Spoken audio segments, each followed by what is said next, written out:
Hello à tous, c'est Kazin, j'espère que vous allez bien. Et tu sais que cette semaine, vendredi, je te le rappelle, eh ben, est sorti dite officielle ETB 8.5 et Mini Tinbox. Voilà, bon courage, évidemment.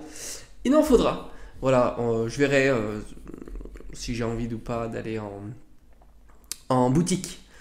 On verra un petit peu comment tout ça va se dérouler.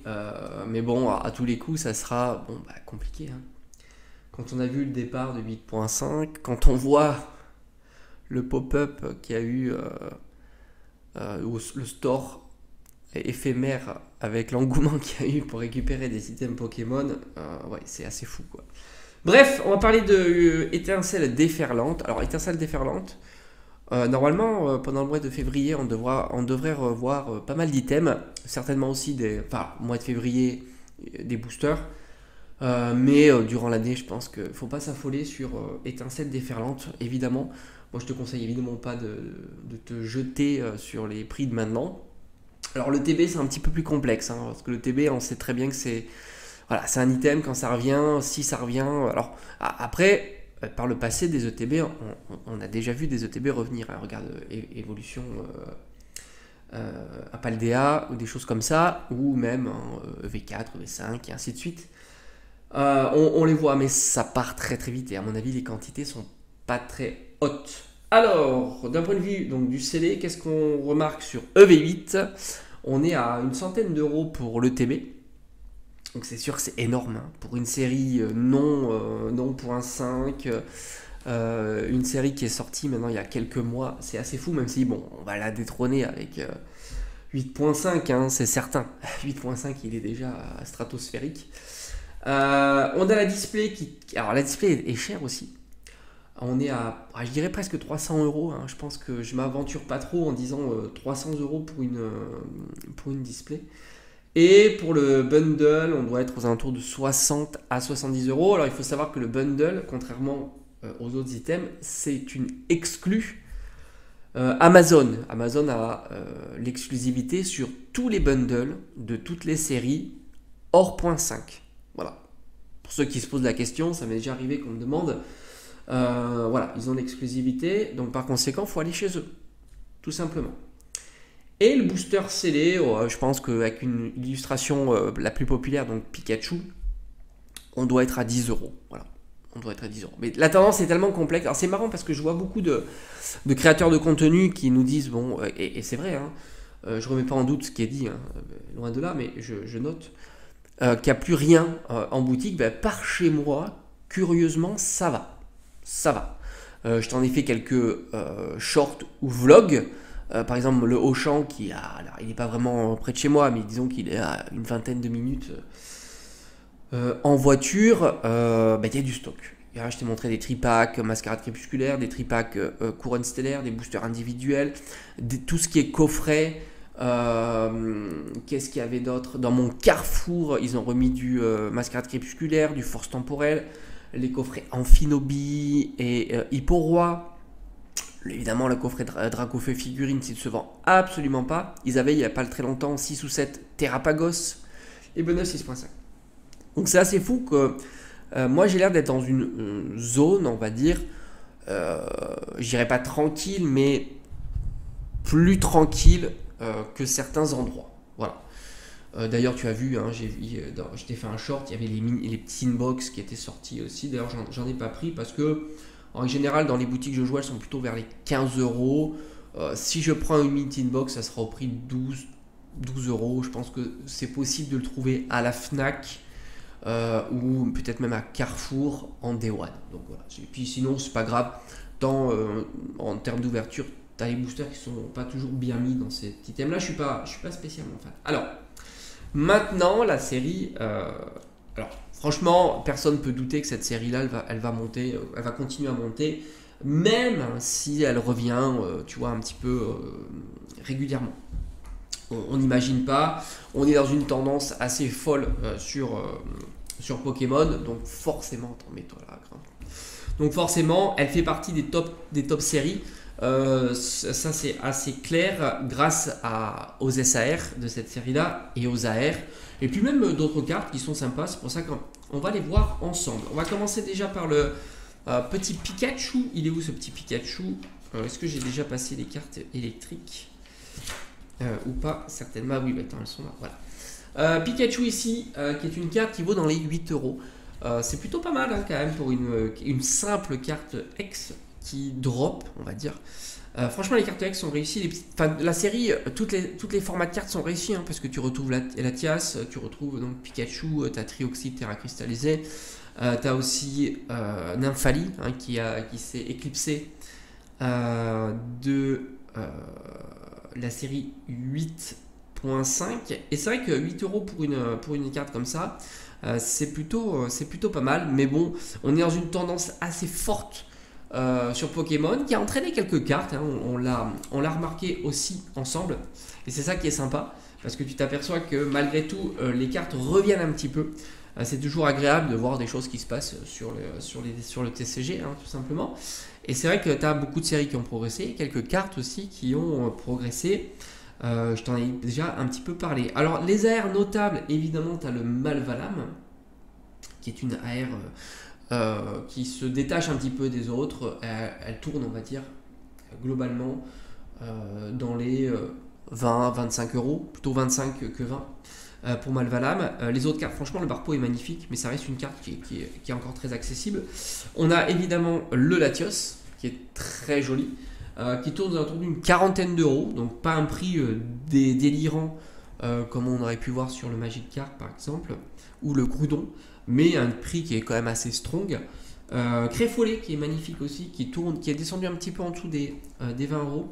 T'as Fompi hein, qui a l'air d'être un petit peu recherché aussi. C'est vrai que la carte est bien réussie avec ce coucher de soleil qui est magnifique, qui tourne, on va dire, globalement autour des 15 euros. Tu as le Hermure évidemment, mais le Hermure, quand il est sorti, tout le monde était assez d'accord, qui tourne aussi autour d'une quinzaine d'euros. Les full art sont vraiment jolis aussi, que ce soit en Terra cristallisé ou en classique, hein, Milobelius, Curem Noir, Latias, mais malgré tout, c'est pas très cher. Hein. Je crois que le Latias tourne autour de 10 euros. Bon, c'est pas peu cher, mais pour un Pokémon quand même ultra populaire et dont on connaît sa popularité grâce à du Choc, c'est pas exceptionnel. Évidemment, Pikachu est très cher pour une simple full art Terra cristallisée, puisqu'elle tourne aux alentours de 45 euros. Et c'est vrai que pour une full art Terra cristallisée, c'est plutôt pas mal. D'ailleurs, il fait la prouesse d'être plus cher que Dracofeu. Après, est-ce que c'est cohérent ou pas? Est-ce que Pikachu est plus populaire que Dracofeu? Ça, c'est à toi de voir. Mais en tous les cas, c'est ce qu'on note. C'est ce qu'on note. Et puis sinon, Trioxide, je crois qu'il tourne aux alentours d'une dizaine d'euros. Donc, c'est pas rien non plus pour une Terra cristallisée. Atalante, qui est, on va dire, la carte dresseur full art, on va dire, la plus recherchée. Et les Gold. Alors, les Gold, c'est pas mal aussi. C'est intéressant. Alors malheureusement je crois qu'il y a des gold items, hein, ça c'est vraiment ça pue quoi. Voilà. Sinon tu retrouves Pikachu, je crois que c'est 150 euros. Le Pikachu 150, 160 euros, le Pikachu Gold qui est ici, très joli. Et le Noix de Coco malgré tout tourne aux alentours de 50 euros. Et pour une carte Gold, ben, c'est pas mal. C'est pas mal, hein. Rappelle-toi, j'ai fait quelques vidéos, un Pokémon dans une série, et tu t'aperçois que les cartes Gold, c'est plutôt 20-30 euros. Voilà. Là, on est à 50 euros. Noix de Coco a l'air de performer dans cette série-là. Donc ça, c'est notable. Et enfin, les SAR. Bon, les SAR, elles ont explosé, enfin entre guillemets explosé. Quand tu penses que Fermi, tu le trouvais à 20 balles au début, comme quoi, tu vois, de temps en temps, il y a des achats de début qui sont intéressants. Fermi est aux alentours de 50 euros. Alors moi, je trouve ça excessif hein, pour une SAR vraiment dégueulasse. C'est un avis personnel, hein, évidemment. Milobelius, qui est dans les 200 euros. Pikachu, évidemment, le GOAT ici, qui a ultra performé puisqu'il est à plus de 500 euros la carte. Je parle évidemment en pas gradé, etc. Tu sais comment c'est, hein, le gradé 10, ça explose les compteurs. Tu trouves le Latias à 250-270 euros, on va dire quelque chose comme ça. Qui est sympa, toutes les cartes sont sympas hein, de cette série. T'as le Trioxydre aussi qui fait 80 euros. Même le Pondralugon qui est vraiment pas ouf quoi. tourne à plus de 40 euros. C'est fou. Et le noix de coco, c'est pareil, c'est une carte que tu pouvais trouver au départ. Alors, Pendragon aussi, bien en dessous. Mais le noix de coco d'Alola, quand la série est sortie, c'était une carte que tu pouvais trouver à 40, 40, 50 euros. Maintenant, elle est à 90 euros. Donc c'est vrai que la série performe vraiment. Et à Talent, je crois que c'est plus de 50 euros. Donc là aussi, sur les cartes Foulard Dresseur, c'est notable. D'ailleurs, c'est assez marrant parce que donc tu as une série qui, objectivement, hein, tu as des SAR vraiment strong, avec des Pokémon très populaires, mais malgré tout, l'espérance mathématique de la série est pas ouf, quoi. Pour te donner une idée, Destinée Occulte, on était à pratiquement, je crois, 8 ou 9 euros d'espérance mathématique, dont rien que le Dracofeu était à plus de 1 euro pour une carte. Et là, si tu prends l'ensemble des SAR, on est aux alentours de 1,50 €, donc c'est pas exceptionnel. N'oublie pas que c'est ce qui va peser le plus en règle générale. Et si tu regardes les AR, on est aux alentours de 80 centimes. Donc au final, elle n'est pas très très positive, cette série, d'autant que le CD a progressé. Donc c'est ça qui est assez fou. On doit certainement tourner aux alentours de, je sais pas moi, 3-4 euros, hein, quelque chose comme ça, ce qui est pas nul évidemment, mais ce qui est mauvais par rapport au fait que la série est déjà à pratiquement 10 euros du booster, quoi. Donc c'est ça qui fait que la série à ouvrir commence à être très très compliquée. Quand tu as au prix, on va dire, marché secondaire, 300 euros la display, donc on s'approche des 10 euros du booster. Donc c'est vrai que c'est assez compliqué, et surtout qu'elle fait la prouesse d'avoir des cartes très chères. Je ne serais pas surpris sur certains formats de cartes de les voir diminuer. Fermite, est-ce qu'il va rester à 50 euros? Franchement, moi j'y crois pas tellement, tu vois. Franchement, Tondralugon non plus, hein. C'est pas des cartes, déjà ça, c'est... si on les compare à certaines cartes SR dont la difficulté de faire tomber est similaire, on peut estimer des cartes plutôt vers les 30 euros, tu vois, plutôt que 50 ou 40 euros. Tout comme d'ailleurs le Trioxydre ou le Noix de Coco d'Alola, qui se situe plus cher que le Dracofeu de EV3. Alors oui, il est plus compliqué, elles sont plus compliquées à faire tomber, mais en même temps le Pokémon est quand même moins populaire. Je pense que la popularité de la série tracte tout ça, mais est-ce que ça va durer dans le temps? C'est pas évident.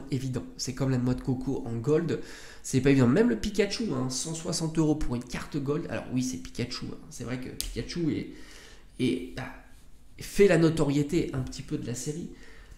Mais à voir, voilà, je suis pas certain à 100% qu'il n'y ait pas des swings malgré tout, même pour Atalante ou Regarde Jasmine, tu vois. Voilà, donc on va la suivre, la série. Moi j'aime bien suivre comme ça les différentes séries pour pouvoir essayer de comprendre un petit peu comment ça évolue. Mais c'est vrai qu'en même temps, elle a le point positif, c'est qu'elle sort au moment où il y a un peu avant, mais où il y a la hype qui reprend et qui entraîne les cartes. Donc forcément, on peut imaginer que EV8 est entraîné. Mais justement, sur le moyen terme, 1 an, 2 ans, 3 ans, c'est pas évident justement que les cartes reviennent pas au prix, à une tendance plus tranquille en tous les cas. Bref, étincelle déferlante, je pense qu'on va en revoir, hein. Même des ETB, hein. Il n'y a pas de raison, on a vu des ETB de toutes les séries revenir, hein. Du Couronne Stellaire, du Mascarade Crépusculaire, même du Faille Paradoxe, du Force Temporelle, tout ça c'est des ETB qu'on a revus, tu vois. Mais alors le problème c'est que ça part très vite et les quantités sont pas toujours exceptionnelles. Donc moi je pense que sur cette série là, à moins d'être vraiment avoir envie d'avoir l'item dans la collection, que tu l'as loupé, si tu es patient et que c'est pas une priorité pour toi, je pense qu'il y aura des opportunités. Maintenant, si c'est une priorité, 100 balles le TB, bon voilà, tu l'achètes et puis c'est plié, quoi, comme d'habitude, quoi. À bientôt.